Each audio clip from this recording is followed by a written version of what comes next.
Goyang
tahu Tuhan, Engkau hadir di tengah-tengah kami.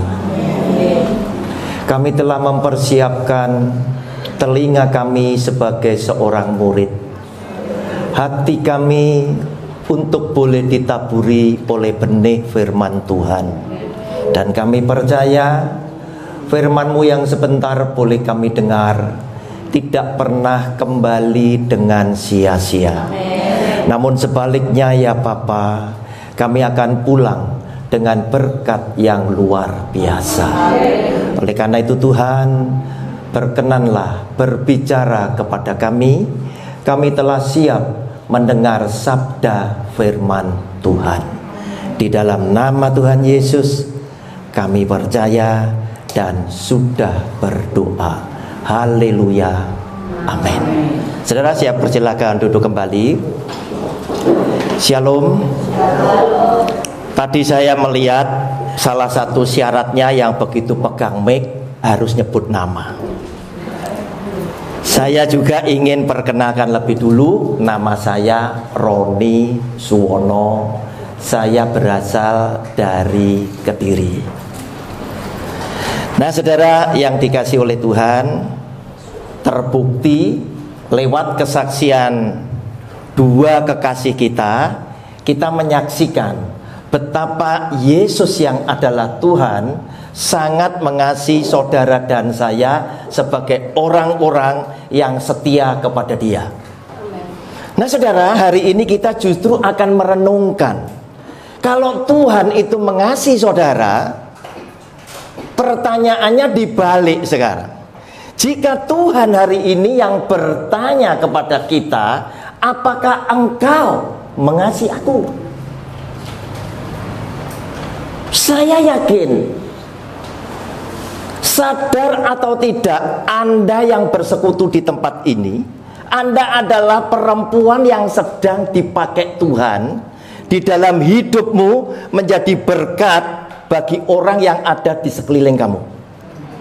Mengapa? Karena engkau adalah perempuan yang bersinar. Tidak salah ketika Yesus Kristus Tuhan bilang, engkau adalah terang dunia. Terang terkait dengan segala perilaku kita yang ditonton oleh orang lain, yang disaksikan oleh orang lain, yang disorot oleh orang lain, dan yang dinilai oleh orang lain. Dan itu adalah Anda. Saudara yang dikasih oleh Tuhan,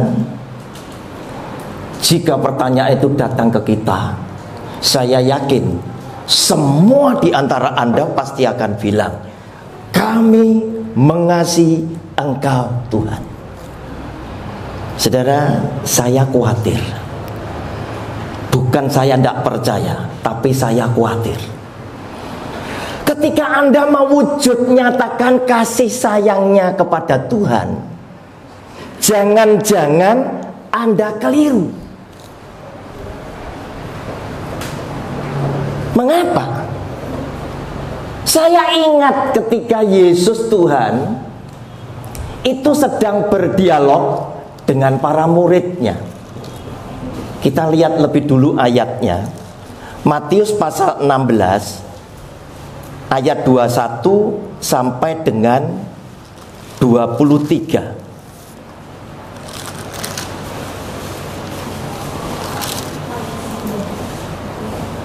Petrus saja bisa keliru, apalagi kita. Petrus bisa keliru. Matius 16 ayat 21 sampai dengan 23. Saya biasa menyampaikan firman Tuhan ini dengan model pengajaran. Silakan Anda tulis, nanti direnungkan kembali saat Anda ada di rumah. Sejak waktu itu Yesus mulai menyatakan kepada murid-muridnya bahwa ia harus pergi ke Yerusalem dan menanggung banyak penderitaan dari pihak tua-tua, imam-imam kepala dan ahli-ahli Taurat, lalu dibunuh dan dibangkitkan pada hari ketiga. Tetapi Petrus menarik Yesus ke samping dan menegur dia. Katanya, Tuhan, kiranya Allah menjauhkan hal itu. Hal itu sekali-kali takkan menimpa engkau. Maka Yesus berpaling dan berkata kepada Petrus, enyahlah iblis. Engkau suatu batu sandungan bagiku, sebab engkau bukan memikirkan apa yang dipikirkan Allah, melainkan apa yang dipikirkan manusia. Saudara lihat, Petrus yang punya kedekatan istimewa dengan Tuhan Yesus, cara dia membela Yesus, cara dia menunjukkan bahwa aku mengasihi engkau, itu keliru. Ketika Tuhan Yesus ngomong, aku nanti akan menderita, bahkan dibunuh di atas kayu salib oleh tua-tua agama di Yerusalem, Petrus yang sayang kepada Yesus sebagai Tuhan dan gurunya, menarik dia ke samping dan menegur dia. Tuhan, itu tidak akan terjadi. Saudara, apa respon Tuhan Yesus? Justru Tuhan Yesus bilang, enyahlah iblis. Kenapa? Karena kamu berpikir pakai pikiran manusia, sehingga apa yang kamu pikirkan itu tidak sama dengan pikiran Allah. Nah, sekarang kita manusia. Ketika firman Tuhan itu nanya ke kita, apakah engkau mengasihi aku?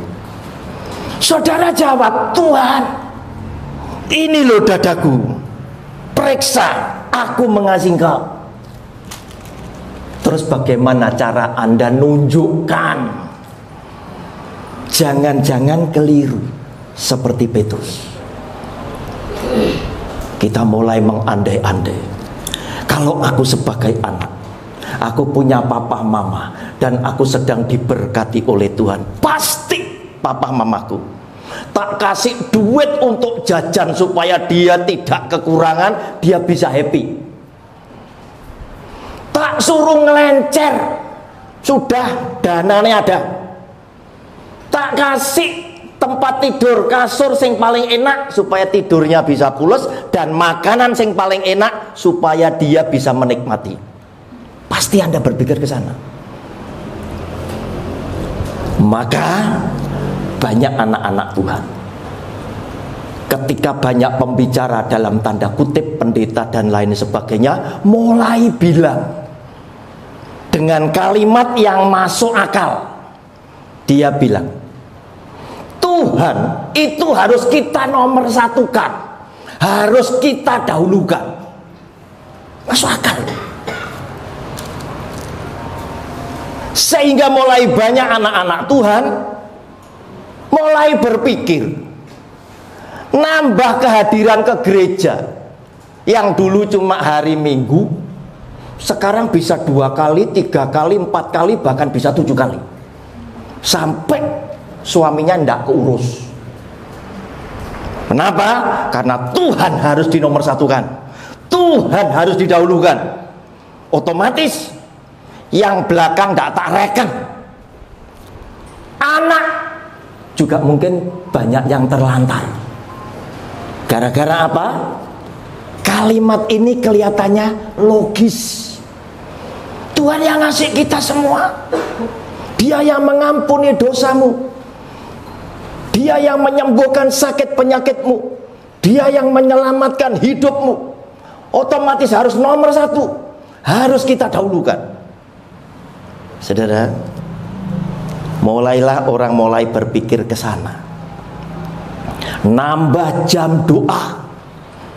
Kalau dulu bisa 1 jam, sekarang bangga, aku bisa 3 jam, aku bisa 6 jam. Padahal Yesus Tuhan tuh ngomong apa? Sudah usah panjang-panjang lah, singkat aja. Kamu belum ngomong, aku tahu. Saudara yang dikasih oleh Tuhan, kita berusaha tahu, ingin ngerti pikiran Tuhan itu seperti apa, sehingga ketika aku ingin nunjukkan aku mengasihi engkau, itu kelop dengan pikiran dia. Saudara, laki-laki Petrus ini kan jubirnya 12 rasul, itu juru bicaranya tuh Petrus. Oleh karena itu tidak salah ketika Tuhan Yesus memberikan perintah yang pertama untuk mendirikan gereja, itu perintah itu jatuh kepada Petrus. Dia adalah paus yang pertama sebagai orang yang mendapat gelar Santo Petrus. Saudara, karena Petrus juga lah yang pernah menyangkali Tuhan Yesus, maka Tuhan yang penuh kasih tetap memberikan kesempatan kepada Petrus kembali untuk misi Tuhan, di mana dia memang memilih Petrus sebagai seorang gembala. Yohanes 21 ayatnya yang ke-17. Ini yang mau kita renungkan.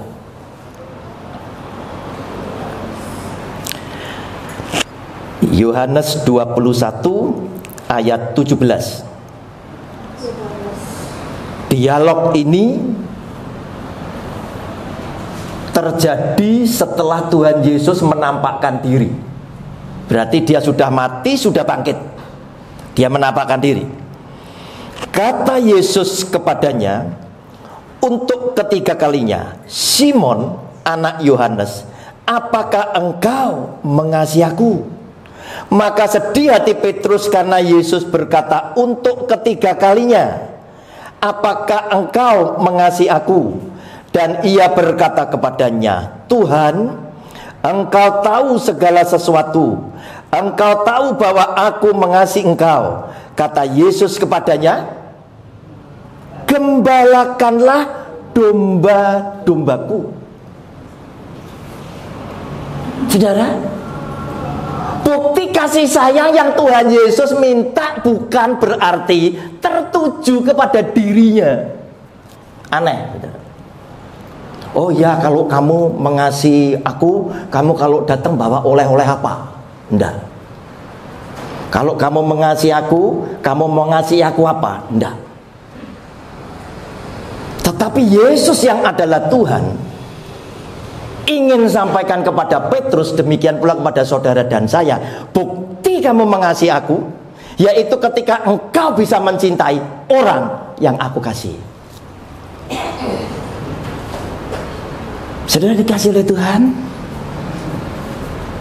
mungkin terlalu banyak Anda dapat khotbah dari pembicara yang selalu seakan-akan Yesus yang adalah Tuhan butuh persembahan jasmani atau secara fisik tertuju kepada dia, sehingga Anda mati-matian datang kepada Tuhan dengan persembahan secara fisik maupun yang namanya duit. Tuhan tidak butuh duitmu. Saudara lihat, dia ngomong sama Petrus, gembalakanlah domba-dombaku. Saudara yang dikasih oleh Tuhan, dalam bacaan yang lain juga dikatakan di dalam 1 Yohanes pasal 4, 20 dan 21.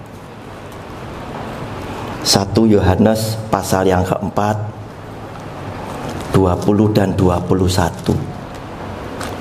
Tidak jamin loh orang Kristen rukun sama saudara sekandung, tidak jamin loh.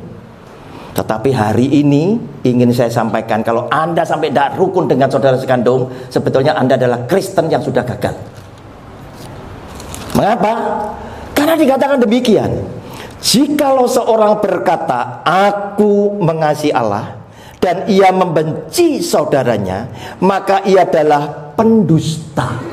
Berarti Anda anak siapa? Anak iblis. Anda sedang disorot karena Anda bersinar. Aglenya tadi. Siapa yang melihat adalah orang yang di sekeliling Anda. Apa perilakumu? Nang gereja, persekutuan, dilihat. Mereka ngelihat itu untuk apa toh? Untuk ngelihat Anda punya ciri apa tidak, Anda punya cacat atau tidak. Maka ia adalah pendusta, karena barang siapa tidak mengasihi saudaranya yang dilihatnya, tidak mungkin mengasihi Allah yang tidak dilihatnya. Dan perintah ini kita terima dari Dia, huruf besar.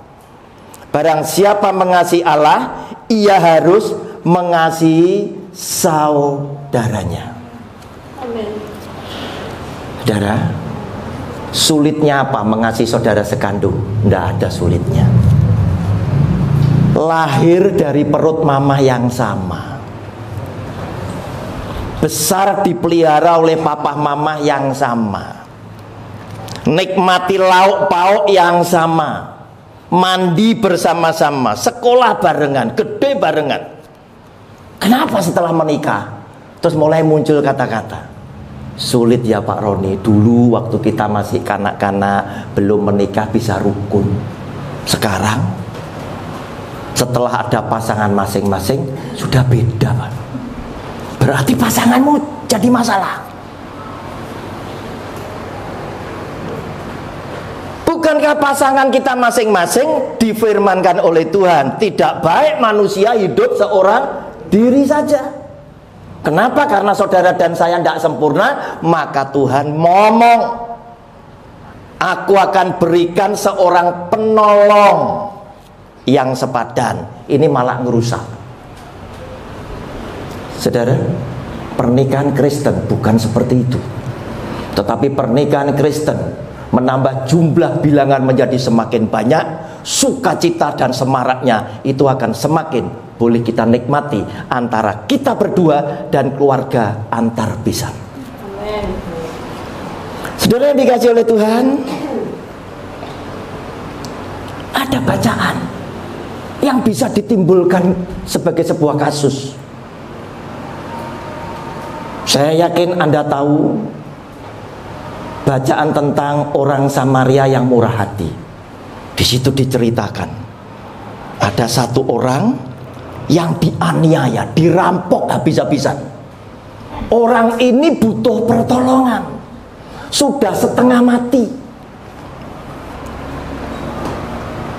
Apa yang terjadi? Diceritakan oleh Tuhan Yesus, seorang imam itu lewat. Lihat dia, orang itu butuh pertolongan, tergeletak.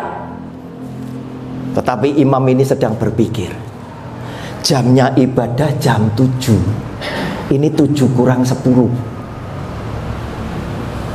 Imam tidak lakukan apa-apa. Seorang Lewi, mungkin WL, lewat. Dia lihat, dan dia sedang berkata, jamnya ibadah jam 7 kurang 8. Dia tidak lakukan apa-apa.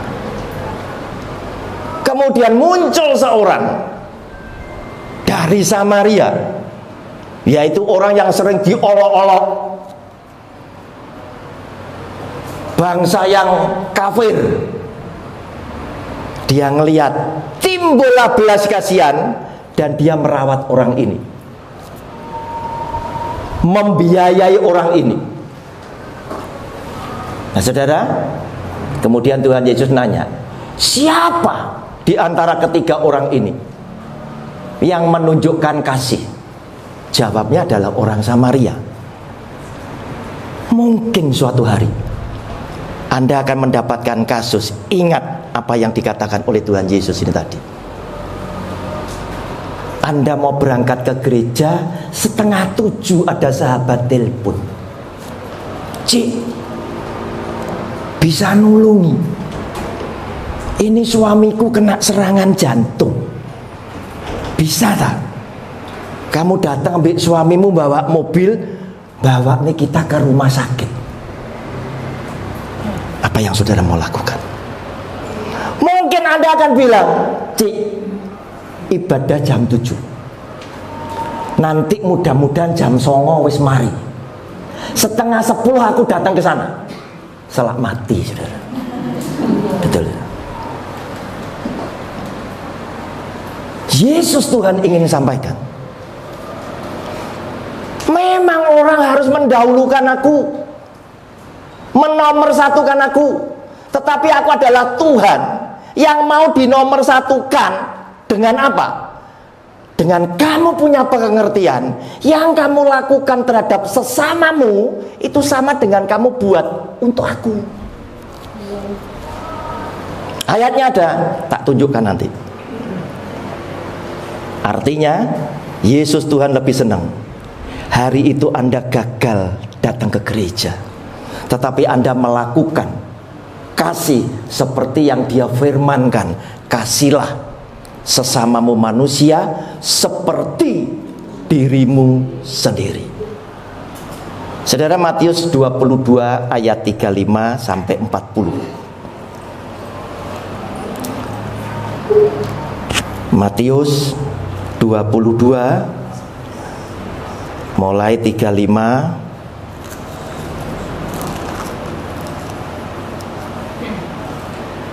sampai 40. Dan seorang dari mereka, seorang ahli Taurat, bertanya untuk mencobai Dia, "Guru, hukum manakah yang terutama dalam hukum Taurat?" Jawab Yesus kepadanya, "Kasihlah Tuhan Allahmu dengan segenap hatimu, dan dengan segenap jiwamu, dan dengan segenap akal budimu."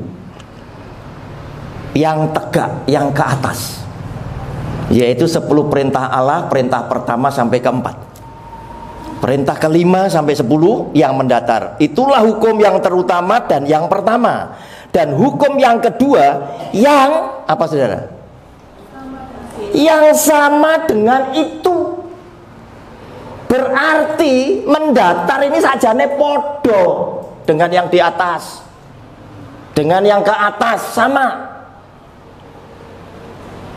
Buktinya Tuhan bilang apa? Kalau kamu tidak bisa mengasihi saudaramu yang kelihatan, terus kamu ngomong mengasihi aku yang tidak kelihatan, kamu pendusta. Bukti kamu mengasihi aku, kamu harus bisa mengasihi sesama yang kelihatan. Yang satu sama CC-nya, meme-nya, titinya, kukunya, wawuh nanti pulang. Kenapa? Karena Anda gagal jadi Kristen bojai diterus nih, tidak selamat percuma bojai. Nah, saudara yang dikasih oleh Tuhan, dan hukum yang kedua yang sama dengan itu ialah kasihlah sesamamu manusia seperti dirimu sendiri. Dan ternyata dalam dua hukum ini dikatakan pada kedua hukum inilah tergantung seluruh hukum Taurat dan kitab para nabi. Intinya semua Alkitab kita itu diringkas dalam dua hukum, yang ke atas dan yang ke mendatar. Saudara dikasih oleh Tuhan, hati-hati dengan pengajaran raginya orang Farisi. Orang Farisi ini sering menyampaikan racun yang mempengaruhi cara berpikir saudara, seakan-akan benar padahal keliru. Dan keturunan orang Farisi sampai zaman sekarang itu masih ada. Siapa? Ya pendeta yang bengkok. Hati-hati. Mereka selalu mengajarkan sesuatu kepada saudara dan saya, itu mengatasnamakan Tuhan, biar kelihatan suci, biar kelihatan benar. Seakan-akan Tuhan tetap harus dinomorsatukan, Tuhan tetap didahulukan. Padahal dari beberapa kasus saudara bisa melihat sendiri, aku yang mbok nomorsatukan, mbok dahulukan, seneng jika kamu mengasihi orang yang aku cintai. Saudara, Matius 15, saya bacakan mulai ayat 4 sampai 9. Tuhan tidak pernah minta duit saudara, tetapi ajaran ahli Taurat dan orang Farisi selalu ingin duit yang saudara persembahkan itu dinikmati oleh mereka. dengan mengatasnamakan Tuhan. Lihat. Sebab Allah berfirman, hormatilah ayahmu dan ibumu, dan lagi siapa yang mengutuki ayahnya atau ibunya pasti dihukum mati. Jelas anak ndak uho. Tetapi kamu berkata, barang siapa berkata kepada bapaknya atau kepada ibunya, huruf kecil, artinya papa mama, apa yang ada padaku, duit yang ada pada saudara, yang dapat digunakan untuk pemeliharaanmu, yang bisa dipakai untuk ngopeni, merawat, memelihara papa mama, sudah digunakan untuk persembahan kepada Allah, sudah dipersembahkan ke gereja, dikasihkan untuk pekerjaan Tuhan, untuk pendeta. Ahli Taurat orang Farisi itu ngajar seperti ini. Orang itu tidak wajib lagi menghormati bapaknya atau ibunya. Artinya Anda sudah bebas, tidak usah papa mama diopeni, itu urusannya Tuhan. Dengan demikian firman Allah, kamu nyatakan tidak berlaku demi adat istiadatmu sendiri. Hai, ini Tuhan Yesus mulai ngomong, hai orang-orang munafik, benarlah nubuat Yesaya tentang kamu. Bangsa ini memuliakan aku dengan bibirnya, padahal hatinya jauh daripadaku. Percuma mereka beribadah kepadaku, sedangkan ajaran yang mereka ajarkan ialah perintah manusia. Jadi hati-hati. Banyak yang ngajar tetap bayar persepuluhan. Papa mama butuh obat gimana? Nanti urusan belakang. Nomor satu kan Tuhan, dahulukan Tuhan. Keliru, saudara. Pasti keliru. Ini Tuhan Yesus sendiri yang ngomong. Mungkin Anda di sini mulai bertanya, Pak Roni, apa Tuhan tidak perlu persembahan? Saya untuk menjawab selalu berdasarkan apa yang Dia ucapkan. Matius 9 ayat 13. Wong Tuhan punya jagat loh. Tuhan ini sugih, saudara. Duit sak piro yang Anda berikan tuh nguyai segoro. Matius 9 ayatnya yang ke-13. Sabda Kristus berkata demikian, jadi pergilah dan pelajarilah arti firman ini, yang ku kehendaki ialah belas kasihan dan apa? Bukan persembahan. Aneh toh. Saudara kalau tidak ketemu saya tidak tahu ini. Taunya Anda harus datang dengan persembahan kepada Tuhan Yesus. Tuhan Yesus ngomong, aduh kebacut lu ya, nama gua mbok jual ya. Saya melayani saudara saja, saya tidak terima amplop itu bisa. Apalagi Tuhan yang maha kaya, yang namanya dipakai untuk ngumpulin dana. Enggak. Yang ku kehendaki ialah belas kasihan dan bukan persembahan. Saudara, ketika Anda punya belas kasihan dalam hati, sifat hakiki Allah, sifat hakiki Yesus Kristus Tuhan, itu engkau membuktikan engkau mengasihi Dia.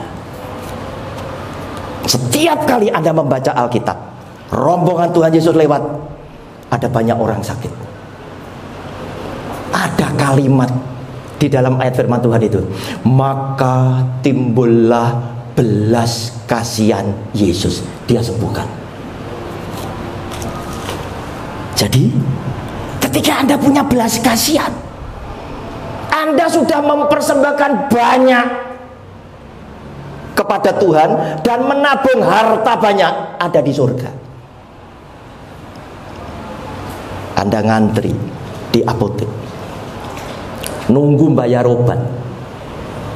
Sebelum Anda dipanggil, ada seorang ibu janda yang dipanggil. Ibu, obatnya 375.000. Ibu ini tolah-toleh, duitnya kurang. Saudara, saat itu Anda berkesempatan untuk menunjukkan Anda mengasihi Yesus.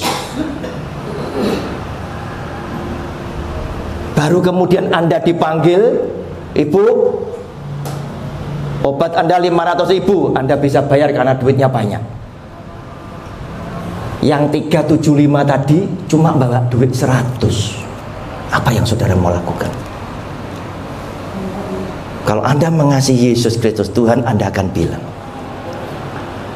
Pak, punya ibu ini saya yang bayar.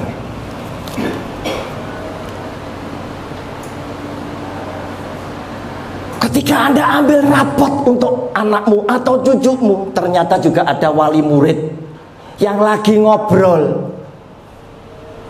Pak, maaf Pak, kami belum ada duit, boleh ndak rapot itu saya ambil dulu? Oh, ndak bisa, harus bayar dulu, bayar ambil rapot. Apa yang saudara mau lakukan? Kalau Anda punya belas kasihan, Anda akan bilang, Pak, berikan rapotnya, semua SPP saya yang bayar. Itu yang Yesus Kristus Tuhan mau. Sebab apa? Sebab di dalam penutup khotbah saya ini, saudara tak ajak. Tadi sudah saya buktikan, Matius 22, hukum yang kedua yang mendatar itu sama dengan hukum itu yang pertama.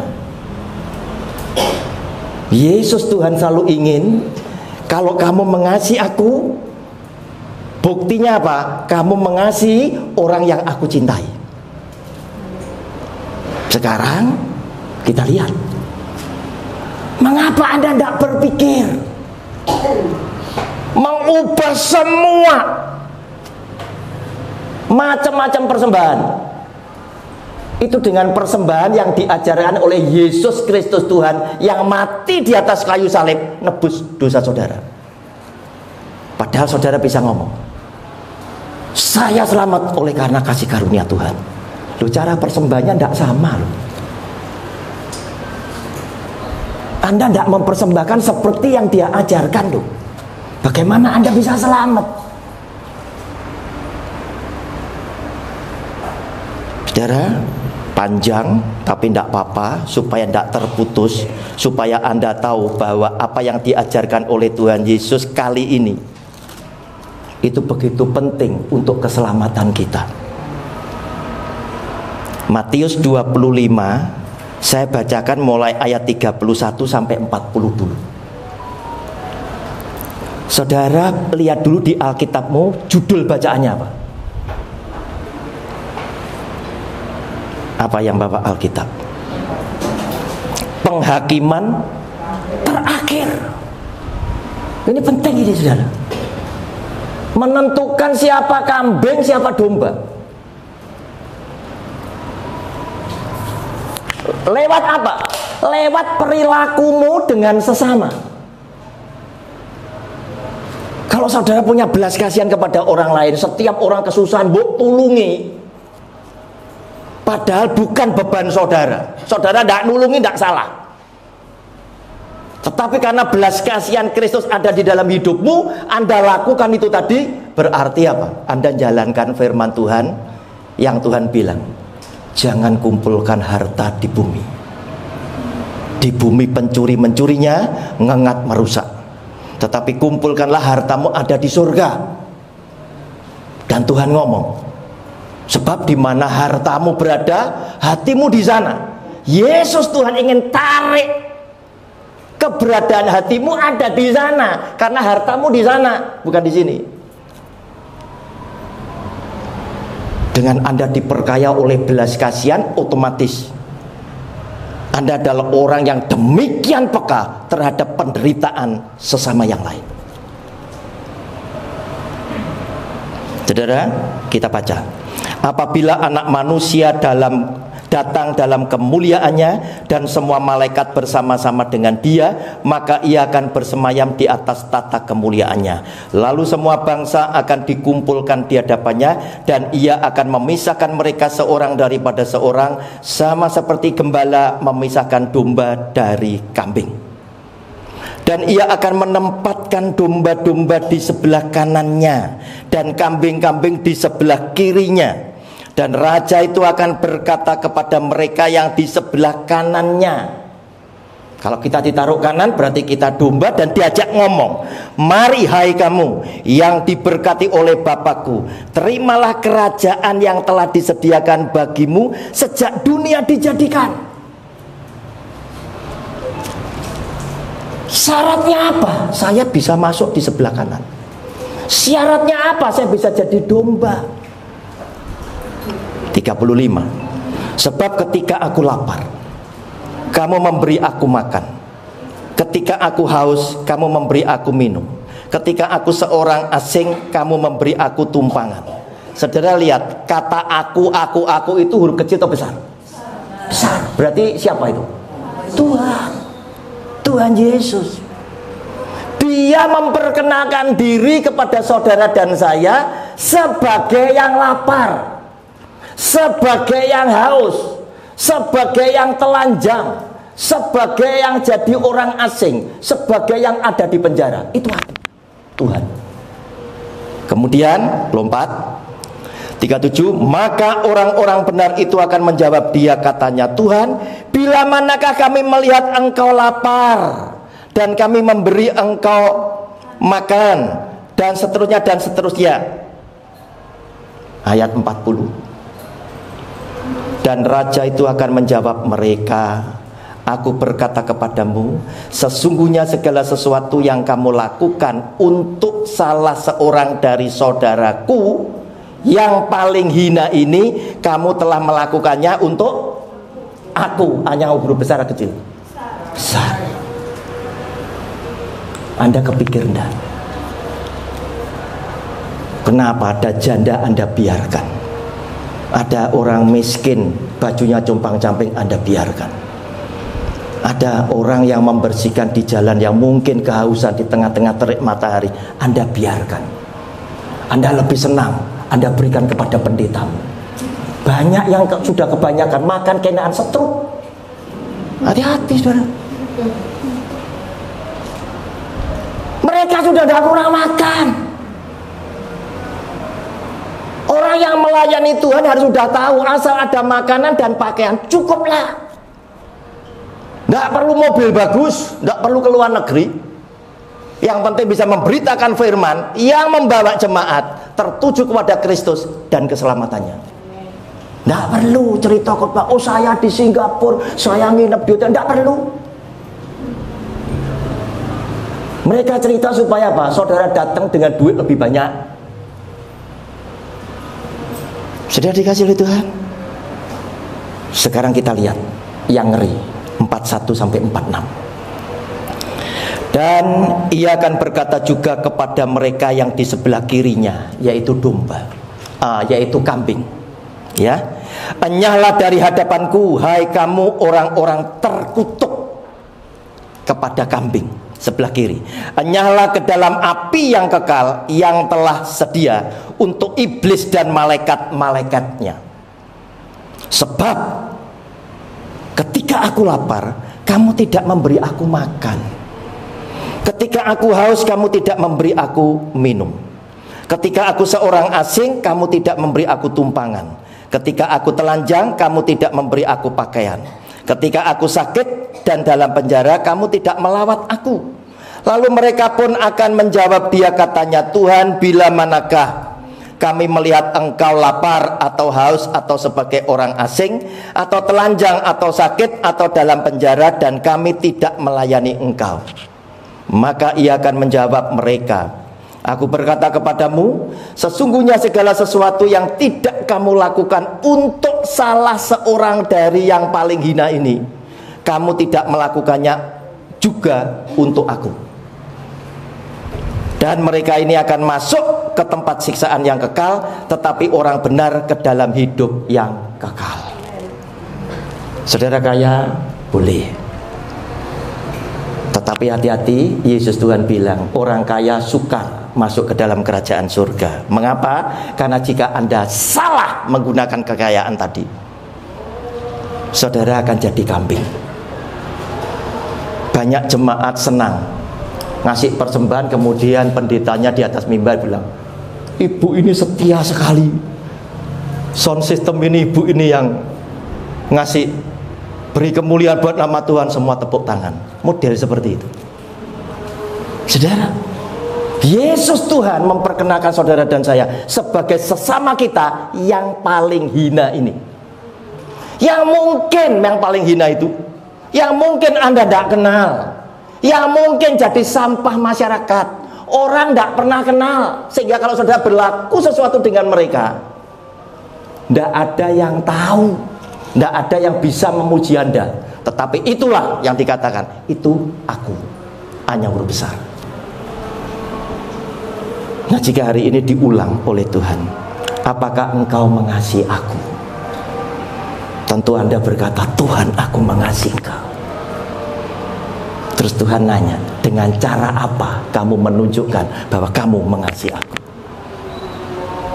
Jawabnya cuma sederhana, jika engkau mengasihi orang yang aku cintai. Tuhan Yesus memberkati Anda bersama keluarga, sebagaimana Tuhan Yesus sudah memberkati saya bersama keluarga. Amin. Beri kemuliaan buat nama Tuhan. Sampai ketemu lagi.